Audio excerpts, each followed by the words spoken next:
وقضى ربك ألا تعبدوا إلا إياه وبالوالدين إحسانا إما يبلغن عندك الكبر أحدهما أو كلاهما فلا تقل لهما أف ولا تنهرهما وقل لهما قولا كريما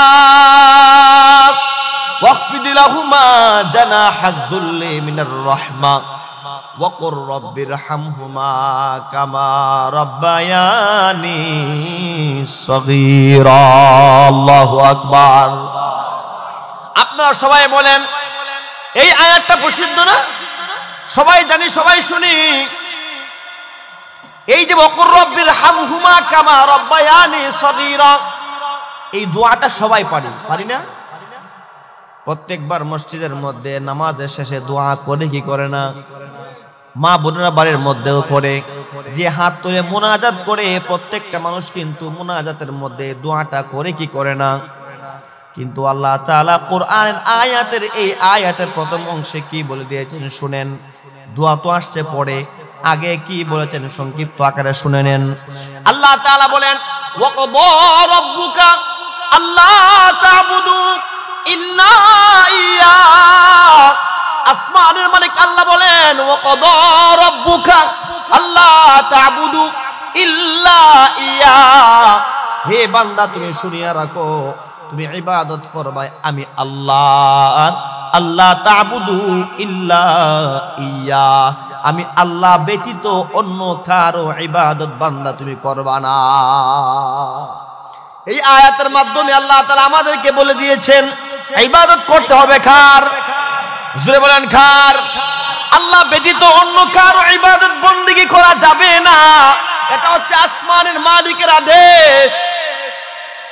আসমানের মালিক আল্লাহ নিজের ইবাদত করার জন্য আমাদেরকে আদেশ করেছেন, বান্দা আমার ইবাদত বন্দেগী কর। আল্লাহর আদেশ মানা আমাদের জন্য ফরজ। বলেন কি? ফরজ। আল্লাহর ফরজ আদেশের সঙ্গে সুন্দর আরেকটা আদেশ করেছেন ওয়াকদা রাব্বুকা আল্লা তা'বুদু। হে বান্দা আমি একটা সিদ্ধান্ত নিয়েছি, আমি একটা ঘোষণা দিয়ে দিয়েছি, তোমরা শুনিয়া রাখো, একমাত্র ইবাদত করবে আমি আল্লাহর। তারপরে ওয়াবিল ওয়ালিদাইনি ইহসানাল্লাহ, ওয়াবিল ওয়ালিদাইনি ইহসানা। তারপরে আমার ইবাদত বন্দেগী করার পর তুমি তোমার আব্বা আম্মার সঙ্গে ভালো আচরণ করবা, ভালো আচরণ করবা। এবার আপনারা যদি বুঝে থাকেন তাহলে বলেন তো, আল্লাহর ইবাদত করার পরে আমাদেরকে আদেশ করেছেন কার খেদমত করার জন্য? আব্বা আম্মার খেদমত করার জন্য। আল্লাহর ইবাদত করা যেমন ফরজ, আব্বা আম্মার খেদমত করাটাও সন্তানের জন্য ফরজ। তার মানে আমরা আব্বা আম্মার খেদমত কেনই বা করব? মায়ের খেদমত, বাবার খেদমত আমরা কেনই বা করব? আসমানের মালিক আল্লাহ বলেন এই আয়াতের মাধ্যমে পৃথিবীর মানুষদেরকে 6টা আদেশ করেছেন। কয়টা আদেশ? জোরে বলেন কয়টা আদেশ? 6টা আদেশ নিয়ে আমরা আজকে বাড়িতে যাব। আল্লাহ তাআলা আমাদেরকে কবুল করে সকলে বলেন আল্লাহুম্মা আমিন।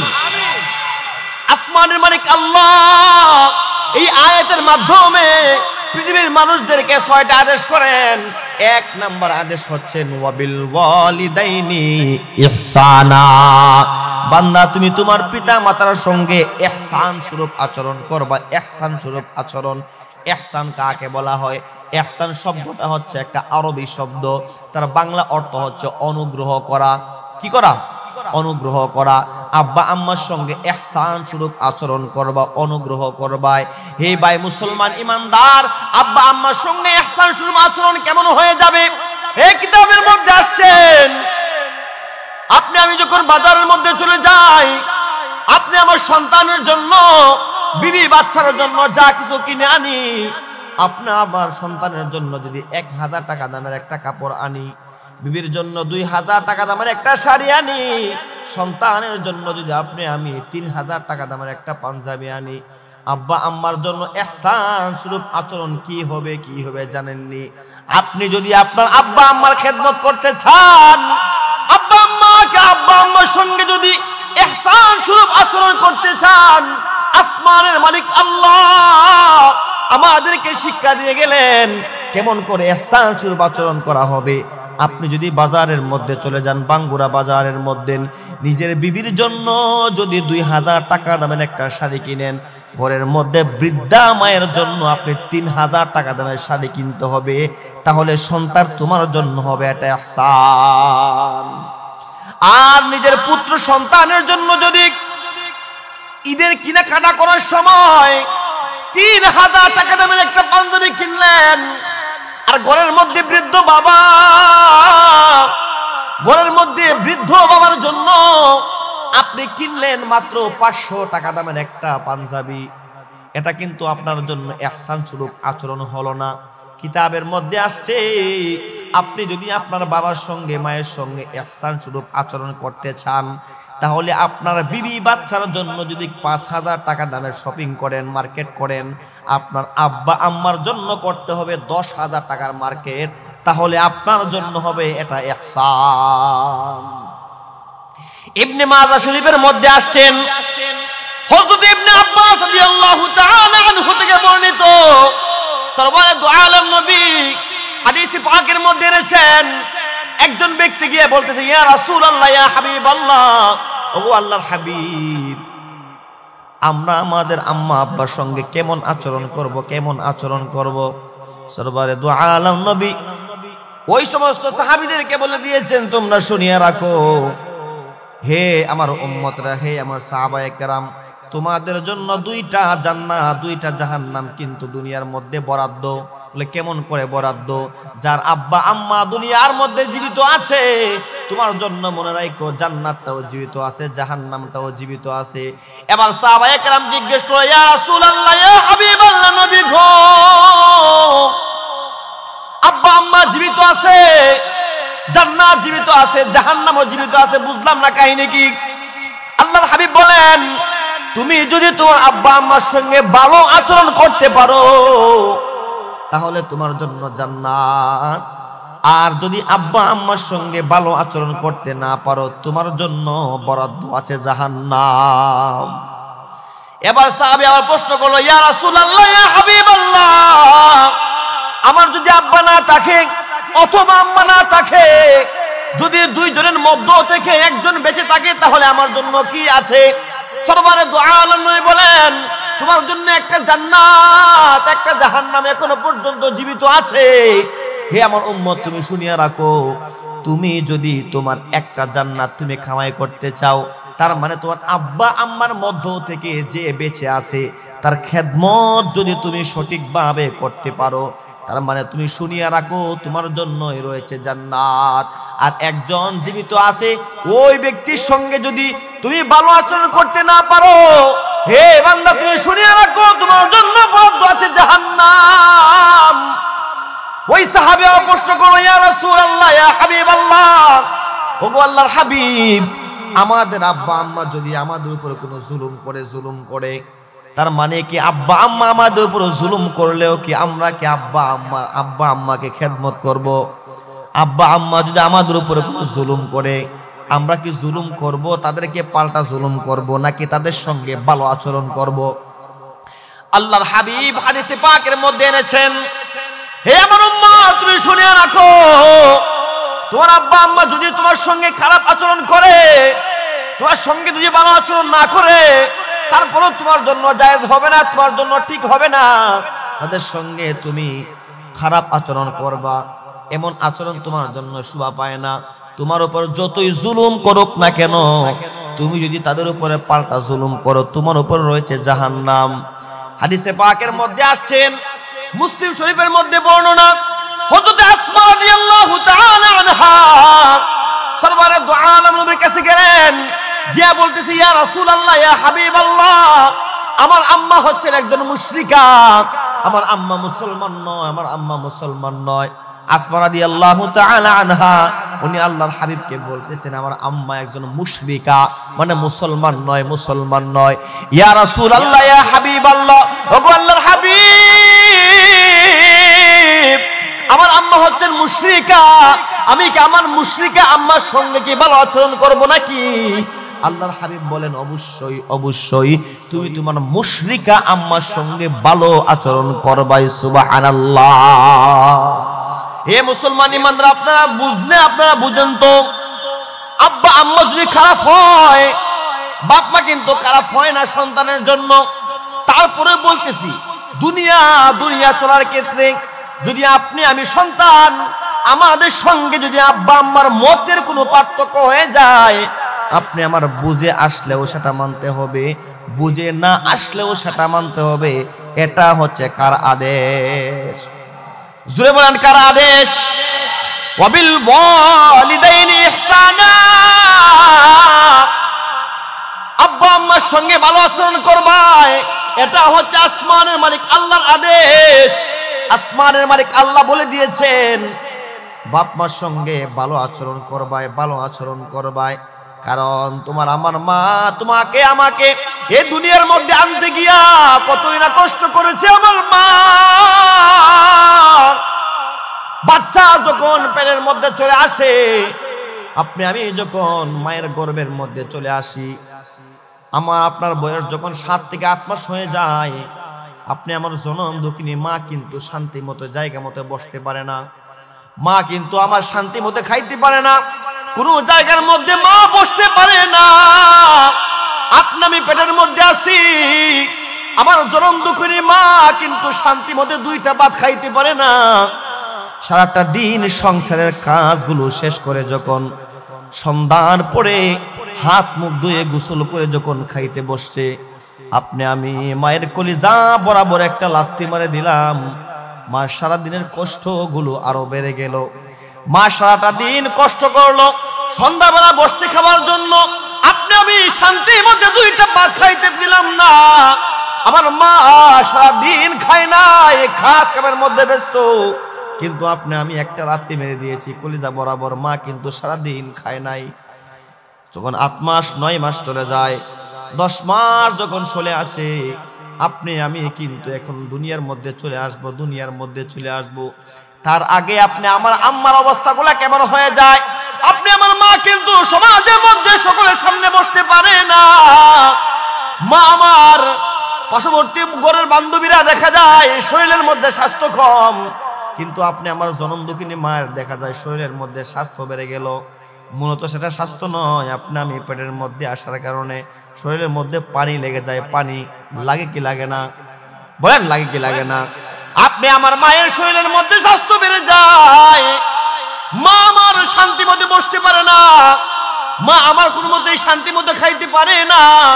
কারণ আপনি আমি মায়ের পেটের মধ্যে চলে আসার পরে মায়ের যত শখ ছিল, যত আল্লাহ ছিল, সব কিছু বরবাদ করে ফেলে দিয়েছি। কারণ আপনি আমি পেটের মধ্যে আসার কারণে আপনি আমার জনম দুঃখিনী মা ভালো কোনো সেন্ট বা আতরে কোনো ঘ্রাণ নিতে পারে না। যেই সমস্ত ভালো ভালো খানা কিন্তু সামনে আসে, মা কিন্তু ভালো মন্দ খাইতে পারে না, বমি করে বমি, বমি করে বমি। মা কিন্তু আপনি আমার পেটে, আপনি আমি পেটের মধ্যে যাওয়ার আগে সব কিছুই খাইছে, সবার সাথে ওঠা বসা করছে, সবার সাথে চলাফেরা করছে, কিন্তু আপনি আমি যখন পেটের মধ্যে চলে আসি, মা খাইতে পারে না, বসতে পারে না, ভালো মন্দ কোনো কিছু ঘ্রাণ কিন্তু মা নিতে পারে না। যখন আপনি আমি দুনিয়ার মধ্যে চলে আসবো, আপনি আমার মা জনম দুঃখিনী মা 2-3 দিন আগ থেকে পেটের মধ্যে বেদনা শুরু হয়ে যায়। মা আমার চিৎকার করতে থাকে, আসমানের মালিক আল্লাহকে ডাকতে থাকে, আল্লাহ আয় আল্লাহ, আমার সন্তানটা আমার পেটের মধ্যে আসছে, মনে হয় আমি আর এই দুনিয়ার মধ্যে বাঁচবো না, বাঁচবো না। আমার মালিক, আমার জীবনটা চলে যায় তো চলে যাক, আসমানের মালিক তোমার কাছে একটা ফরিয়াদ, মেহেরবানি করে আমার পেটের সন্তানটার যেন কোনো ক্ষতি না হয়, মেহেরবানি করে আমি মরে গেলেও মনের মধ্যে কোনো দুঃখ নাই, আমার সন্তানের যেন বিন্দু পরিমাণ কোনো ক্ষতি না হয়। প্রত্যেকটা মা কিন্তু আপনি আমি দুনিয়ার মধ্যে আসার আগে 2-3 দিন আগে কিন্তু মা যাই নামাজের মধ্যে বসে বসে বসে বসে সিজদার মধ্যে পড়ে আল্লাহর দরবারে কাঁদে, আর আপনি আমার জন্য মন থেকে দোয়া করতে থাকি। যখন আপনি আমি ডেলিভারির সময় হয়ে যায়, আপনি আমি পরের দিন যখন দুনিয়ার মধ্যে চলে আসবো, আপনি আমার মায়ের অবস্থাগুলো কেমন জানেননি? মা আমার শান্তি মতো বসতে পারে না, হাউমাউ করে চিৎকার করতে থাকে। পার্শ্ববর্তী ঘরের মধ্যে বান্ধবী আছেন, বান্ধবীকে ডাক দিয়ে বলে, বান্ধবী তুই শুন, আমার সন্তানটা আমার পেটের মধ্যে, মনে হয় রে আমি আর এই জমিনের মধ্যে বাঁচবো না। যেই বেদনা শুরু হয়ে গেল, মনে হয় আমি দুনিয়ার মধ্যে বাঁচবো না। হে বান্ধবী তুই শুনিয়ে রাখ, তোর সঙ্গে আমি চললাম, তোর সঙ্গে আমি ফিরলাম, এই দুনিয়ায় চলার ক্ষেত্রে তোর সঙ্গে যদি আমি কোনো ভুল বেয়াদবি করে থাকি, বান্ধবী মেহেরবানি করে আমাকে মাফ করে দিস। আপনি আমার মা, জনম দুঃখিনী মা, বান্ধবীর কাছ থেকে বিদায় নিয়ে নেয়, পাড়াপড়শি আত্মীয় স্বজন সবার কাছ থেকে বিদায় নিয়ে নেয়। মা যখন আপনি আমি দুনিয়ার মধ্যে আসবো, তার আগের রাত্রিতে অনেক মা নিজের স্বামীর পায়ের মধ্যে জড়াইয়া ধরে স্বামীর পায়ের মধ্যে জড়াইয়া ধরে কান্দে, আর বলে, প্রাণের স্বামী অনেক দিন পর্যন্ত আপনার সঙ্গে আমি সংসার করলাম, যদি কোনো ভুল বেয়াদব হয়ে তাকে মেহেরবানি করে মাফ করে দেবেন। আমার সন্তানটা পেটের মধ্যে আসছে, মনে হয় আমি আর দুনিয়ার মধ্যে বাঁচবো না, মেহেরবানি করে আপনি আমাকে মাফ করে দিবেন। আপনি আমার মা, কিন্তু আপনি আমার বাবার পায়ের মধ্যে ধরে জড়াইয়া কান্দে। হে মুসলমান ইমানদার, আপনি আমার মা আমার জন্য কত কষ্ট করেছেন জানেননি? এত কষ্ট সহ্য বেদনা, এত কষ্ট করে যখন আপনি আমি দুনিয়ার মধ্যে চলে আসলাম, মা কিন্তু এত কষ্ট যে করেছে। আপনি আমার মা 10 মাস 10 দিনের কষ্টর দিকে না তাকাইয়া যখন আপনি আমার ছাদ খারা মুখগুলা দেখে, ছাদ মুখটা দেখার পরে মা 10 মাস 10 দিনের বেদনা একটা মুহূর্তের জন্য ভুলে যা। এই জন্যই বলবো, আপনি আমার মা, জনম দুঃখিনী মা, মায়ের জন্য সন্তানের কি পরিমাণ মায়া হয়। মার জন্য যদি সন্তানের মায়া হয় 10%, মা কিন্তু সন্তানের প্রতি মায়া হয় আরো 100%। কথা বলেন ঠিক কিনা? আপনি আমি সন্তানগুলো এই সন্তান হয়ে গেলাম, আজকে বাপ মার কোনো খবর নাই। আজকে আপনি আমি দুনিয়া চাকচিক্যময় জিন্দেগি পাইয়া ঘরের মধ্যে বিবির কথা শুনিয়া আব্বা আম্মার কথা ভুলে গেলাম। বিশ্বাস করেন যে এই সন্তানগুলো বিবির কথা শুনিয়া, অন্যান্য মানুষের কথা শুনিয়া ঘরের মধ্যে বৃদ্ধ আম্মা আব্বার কোনো খোঁজ খবর নেয় না। বিশ্বাস করেন একদিন না আরেকদিন তারাও তো বৃদ্ধ হবে, তাদের খবরটা কিন্তু আপনারা দেখে থাকবেন। বিশ্বাস করেন, আপনি আমার মা, জনম দুঃখিনী মা, আপনি আমি যখন বিপদের মধ্যে চলে যাই, বিপদের মধ্যে পড়ে যাই, তখন দেখবেন দুনিয়ার কোনো মানুষ না জানলেও আপনি আমার মা কিন্তু জানে। কথা বলেন ঠিক কিনা? আপনি আমি যদি কোনো বিপদের মধ্যে চলে পড়ি, আব্বা জানে না, আব্বা কিন্তু পরে জানে, আগে জানে মায়। কথা বলেন ঠিক কিনা? আপনি আমার মা কিন্তু সবার আগে খবর জানেন, সন্তানের খবর মা জানেন সবার আগে। আসমানের মালিক আল্লাহ সন্তানের খবর জানেওয়ালা, আমার মা কিন্তু সন্তানের খবরগুলা জানেন। কেন? কারণ আপনি আমার মা, আপনি আমার জন্য যেই পরিমাণ কষ্ট করেছেন, এই পরিমাণ কষ্ট কিন্তু দুনিয়ার অন্য কোনো মানুষ করে নাই। কথা বলেন ঠিক কিনা? আমার লাগা খাদিনি মা গো, আমার লাগা খাদিলি মা গো, সারাটি জনম কোথায় গেলে পাবো মা গো এমন আপনজন, কোথায় গেলে পাবো মা গো এমন আপনজন। আমার লাগা খাদিলি মা গো। আমার লাগে খাদিলি মাগো সারাটি জনম কোথায় গেলে পাবো আমি এমন আপনজন কোথায় গেলে পাবো আমি এমন আপনজন আরে কত রাতে ঘুমাওনি মা গর্বে যখন আমি কত কষ্ট শুয়েছ জানে অন্তর্যামী আরে কত রাতে ঘুমাওনি মা গর্বে যখন আমি কত কষ্ট শুয়েছ জানে অন্তর্যামী চেয়ে আমার মুখের প্রাণে হে মা অবাগে মা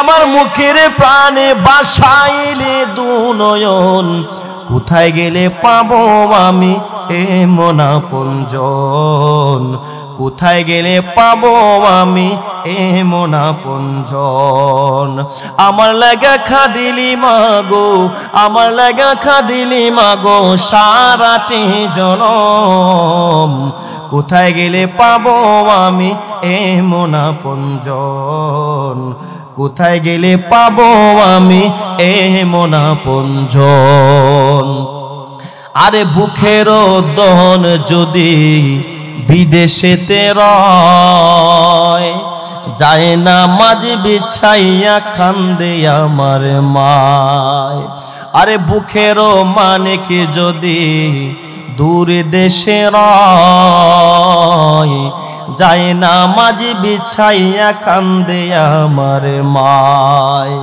আরে চোখের পানি চাই না কান্দে মা অবাগে মা